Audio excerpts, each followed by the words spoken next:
Some of you may have heard of the almighty controversy, or as they say in America, controversy. Why is it Americans just can't pronounce English?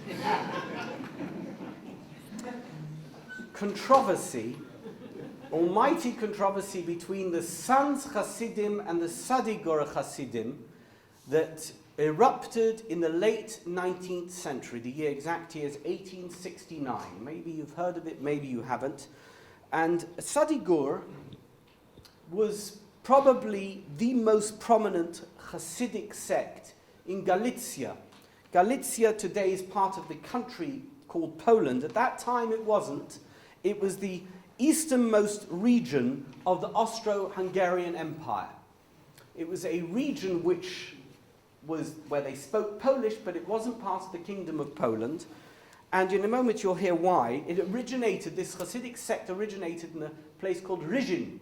The Ruzhyn Rebbe, Rabbi Yisrael of Ruzhyn. There's no pictures of him, but here we have a picture of his signature. In fact, you're laughing, there's only 2 examples of his writing in existence. Both of them his signature. He never left anything in writing. Everything that we have from him is recorded by other people, and there are no depictions of the way he looked. And he was the royalty of the Hasidic world. He created a Hasidic sect which focused on the royalty and nobility of Hasidic leadership. And he led a court, like a noble, where people came to pay homage to him. And he was extremely prominent in Ruzhyn, and so much so that the local nobility, who weren't getting as much attention as this Rebbe, people coming from all over the place to visit him and giving him money, they were getting quite jealous. He built himself a big palace, and they didn't like it, and they trumped up charges against him. They implicated him in some kind of a murder and a kidnap, and they threw him into jail, and eventually he was rescued and spirited across the border into Galicia, where he set himself up again in Sadiger, but he remained the Ruzhyn Rebbe. He died in 1850, after having moved to Galicia, living there for a few years, and he had settled in Sadigur. Today Sadigur is in Ukraine, and his style was so regal and so special that when he died, it was automatically assumed that all his children were crown princes, and they all set themselves up as similarly regally styled rebbes, tzaddikim, across the region, not just there, but elsewhere as well. So he had one son who died very soon after him, called Reb Sholem Yosef, and Reb Sholem Yosef died in 1851. The main replacement was a man called Reb Avram Yaakov Friedman, that was their last name. He became the Sadiger Rebbe in Sadiger in 1851, and he established a thriving court, thousands of people. I think that we have somewhere along the way, we're going to have a picture of his palace in Sadiger, which still exists, and I think has been purchased, has been reclaimed by the Friedman family, and they've somewhat refurbished it, not beautifully. He had another son, Dov Ber Friedman. Dov Ber Friedman was named after the great-grandfather, the Maggid of Mezrich, because Rabbi Yisrael of Ruzhyn's great-grandfather was the Maggid of Mezrich. His name was Dov Ber, the Maggid of Mezrich. Reb Dov Ber Friedman was also a son of the Ruzhiner, and he set himself up to be a Rebbe. He was known as Reb Berenyu. We have a picture of him. He's the only child of the Ruzhiner Rebbe of whom we have a photograph. And there is a reason for that, as you're going to learn. And he moved to a place called Leova. Leova, eventually. First, he'd set himself up in other places in that region. Leova is in Moldova. It's about 100 kilometers southwest of Kishinev. Moldova, it's called that today. At one time it was called Bessarabia. And it's in a region in sort of the Romanian area of that particular part of Central or Eastern Europe. And Reb Berenyu was born in 1821. They got married young in those days. He got married in 1835. And he got married to Shendel. Shendel wasn't just a nice Yiddish name. She was the daughter of another member of the Hasidic nobility, and his name was the Reb Mordechai of Chernobyl, the Chernobyl Magid. And they got married, or they were planning to get married, in Chernobyl on a Friday. You know that the minig in Poland in those days was to do Friday weddings. It was quite normal, because then they could celebrate over Shabbos. And I think particularly the rabbis liked to do it on Friday, so that the communities would do it on Friday, because many people in the community couldn't afford to eat meat during the week. And this way, for the wedding feast, they would have meat. So the Ruzhyn arranged for the wedding to be on Friday, brought his whole entourage, hundreds, perhaps thousands of Hasidim to Chernobyl, which is in the Ukraine, Russia, and they were planning at least to get married in 1835 on the Friday afternoon, but on Friday morning, the Chernobyl Magid announced that the wedding had been postponed. And the Ruzhyn got very angry. He said, no, it's not postponed, it's cancelled, I'm going home. Where are you going to go on a Friday? I mean, it's not like you could run to the airport and catch a plane. So they were shuttle negotiations. The Hasidic version of Henry Kissinger went backwards and forwards between the Chernobyl Magid and Rabbi Yisrael of Ruzhyn, and they finally agreed that the wedding would take place on Motzei Shabbos. Reb Berenyu was 14 years old, and he married Shendel. Well, how much do you know about your wife at the age of 14? I mean, some might say, how much do you know about your wife at the age of 40? And they got married, and I don't know how old Reb Berenyu's Shendel was, but I'm assuming she was 14 or less. And eventually, after living for some time in Chernobyl, they began to move around. He became a rabbi in various different places, and when his father died, he ended up in Leova. He wanted to live there because he said that Leova's in Romania, and it was a play on words, which was quite common among Hasidic rabbis. He said it's Rum Ein Ya. This is the height of a place where there is no God. And I am going to bring God to Romania. And he became the Rebbe in Leova. Now, I have to tell you that Leova, don't go there today. If you're planning now on visiting Leova, don't go. It's quite backwards, but it was already backwards in those days. I've seen a picture of what Leova looked like in 1935, which is decades after he was living there. And it was a place where not only there were no cars, there were no bicycles. This is 1935, so it was really a backwater. And Reb Berenyu was undeterred. He built himself some version of the palace that he was used to from his father, and he became a magnet for thousands of Hasidim, or perhaps just Jewish people who were interested in that kind of leadership, who lived in that particular area. And he was a true Ruzhyn Rebbe in the style of his father and his family. But behind the scenes, things were not rosy. Reb Berenyu did not get on with Shendel. We have a lot of this information for Reb Berenyu himself. As you'll understand later, he spilt the beans, and he gave a lot of information, some of which perhaps was embellished by the people he told it to, but he just had a terrible relationship with his wife. She seems to have reveled in this royal, regal, rabbinic court that he'd set himself up in, and he began to hate it and despise it and want to escape from it. He was very reluctant to be the Rebbe. He wanted to be an ordinary man. He sort of diminished interest in this kind of very positive exposure as a rabbi. He wanted to be an ordinary member of the community. He would try and sit in the pews. They wouldn't let him. They'd take him to the front. And he would say, why are you coming to me with kvitlach? I'm just an ordinary guy. I'm just like you. Maybe I should give you a kvittel. And people thought that this was humility. Have you ever seen that scene from Monty Python? Yeah? He's not the Messiah. He's just a very naughty boy. Right? So Reb Berenyu was telling people, I'm not the Messiah. I'm just a very naughty boy. And they weren't listening. They wanted the Messiah, and they wanted to believe in him as the Messiah. And he felt very trapped. His wife threatened him. Unless you behave like a Rebbe, I won't behave towards you like a wife. And if he ever misbehaved, that's what she would do. She would withdraw conjugal rights from her husband. And he became extremely frustrated, and he felt he was trapped in this prison-like life. He may have been revered by Hasidim, but he hated that reverence. He was manipulated by his wife, whom he really didn't like, and he was not able to be himself. He was very isolated. Whenever he misbehaved, his wife would send for her brother, Reb David Twersky. He was the Talner Rebbe, and he would put him, Reb Berenyu, in place, or she would send messages to Reb Berenyu's brothers, and they would put him in his place. Come on, this is the family business. You've really got to behave yourself. You've got to make sure that you don't do the wrong thing.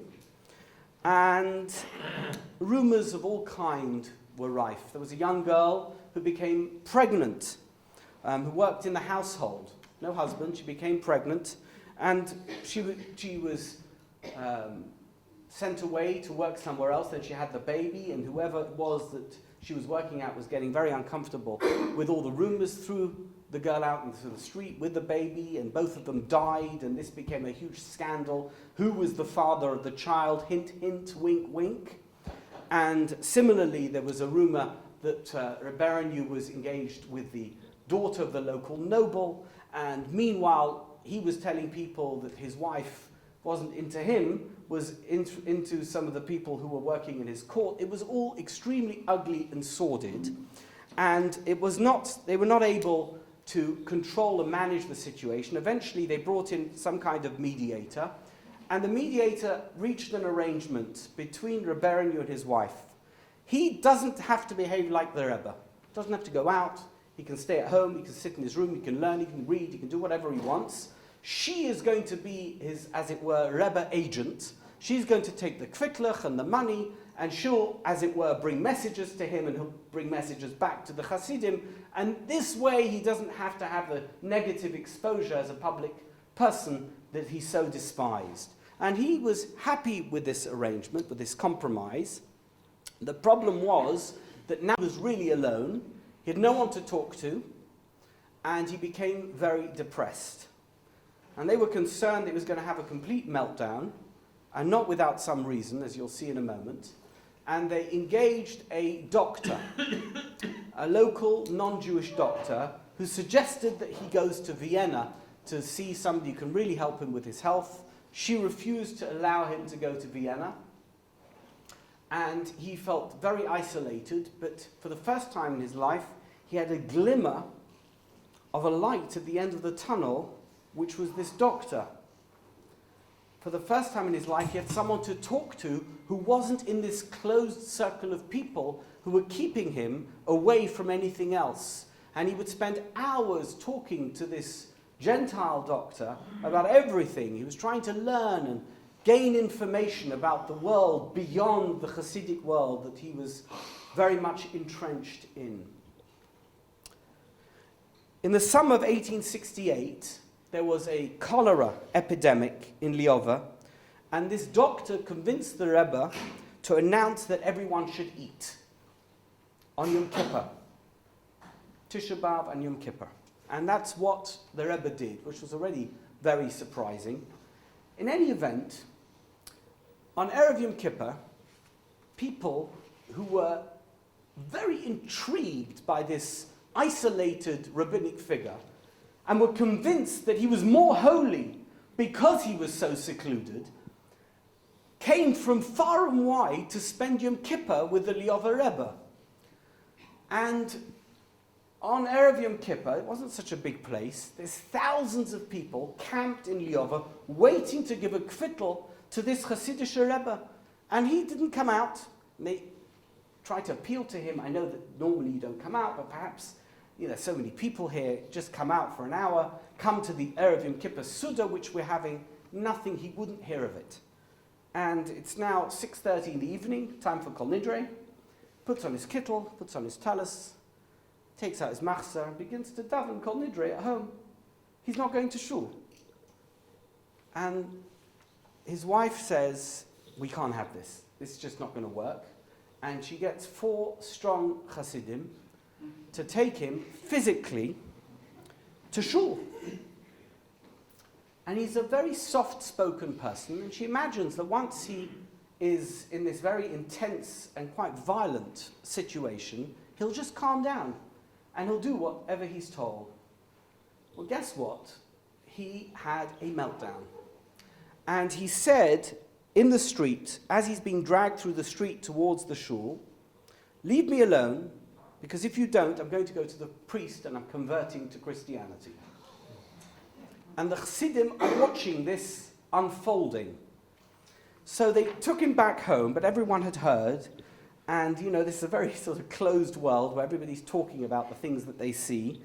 And some people said, well, obviously, if that's what he said, it must be messianic mutterings, and that became one part of the rumor. Another part of the rumor was that Nebuch had lost his mind and he needs a doctor, and then other people said, no, he's very holy and he knows what he's saying. Whatever it was, his wife knew that things had gone to a level which was quite out of control. And they tried to convince him to go to his brother in Sadigura to speak to his brother there. He refused to go. And the Rebbetzin, I guess if you're looking at it from her perspective, she wanted him better. She has a husband who's quite sick and quite unpredictable. And from his point of view, I guess he would say she wanted him out of the way. But whatever the truth of the story was, they bribed the doctor to drug him.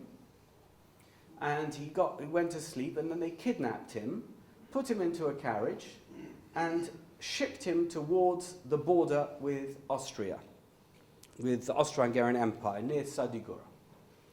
He disappears, and the police chief is informed. And the police chief says that the reason he's disappeared is because he wanted to convert to Christianity. And they think that if he converts to Christianity, all the Jews in the region will convert, and therefore they've killed him. And they went to the house of the Rebbe, or the Rebbetzin, or whoever it was. They went through all the papers, and they discovered in writing the plans to kidnap him, put him in a carriage, and take him away. Meanwhile, they send a platoon of soldiers to the border to try and catch up with him. And they arrested all the people who were involved in this kidnapping plot. They did not manage to catch him. The kidnap took place on a Monday. He made it over the border, still protesting. He'd woken up from his drug-induced sleep, and he was protesting. They took him to Sadigura. This is Wednesday afternoon. Thursday, he's locked up in a room. His brother comes in to try to pacify him, and it erupted into a massive argument. He tried to run away. They locked the door again. But the Maskilim in Chernovitz, which was nearby, had heard about this, and they approached the local Austrian police. And they went with the police to the compound, the Sadigura compound, and they said, we want this man. He's being held here against his will. We'd like to rescue him. And at first it was denied. We don't know what you're talking about. So the police said, no problem, you deny it. We're going to go through every single room in this compound, and we're going to see what you've got. Well, they realized that they had no choice, and they handed over Reb Berenyu to the Maskilim of Chernovitz. And that's where he went. And he moved into the home of a man called Dr. Yehuda Leib Reitman, who was a very extreme maskil in Chernovitz, somebody who certainly wasn't Shomer Shabbos, didn't keep kosher. And that's where he stayed for several months. And that's where we know a lot of the information about what went on behind the scenes. That's how we know, because he revealed this information to the Maskilim, who so-called became his friends during this period. But of course we can't know for sure that everything that they reported that they'd heard from him, that he'd actually said, because they had quite a campaign against the Hasidic community. They hated the Hasidim hated them, And therefore, this was a great propaganda tool for them, that the son of the Ruzhyn Rebbe had now become a maskil in Chernovitz. In March, I think late February, he published an open letter in Hamagid. Hamagid was a maskilic newspaper written in their version in those days of modern Hebrew. And he wrote a modern Hebrew letter, an open letter, in which he dismissed the rumors that he'd converted to Christianity, but he disparaged Hasidut. He said, I am a full-fledged religious Jew. Don't suspect that I've drifted away from the heritage of my forefathers. The only thing which I've drifted away from is this ridiculous version of Judaism which has emerged called Hasidism. This letter was published, was absolute dynamite. And it caused enormous problems for the community of his brother. I think that we can safely say that Reb Berenyu was a tragic figure caught in the crossfire of this terrible tension between modernity and old world Judaism. And he was equally unhappy among the maskilim of Chernovitz as he had been among the Hasidim of Leova. And at some point his nephew, his oldest brother, had a son who'd become the Rebbe of Bohush, came to speak to him, and they allowed him in, and he said, listen, uncle, your time's up. You're not happy here. I've got a deal for you. Come to your brother's home in Sadigura. We'll put you up in a room. We'll give you chavrusa to learn with. We'll give you every book you want to read, whoever you want to talk to. No Hasidim, no wife. You'll never see her again. But come home.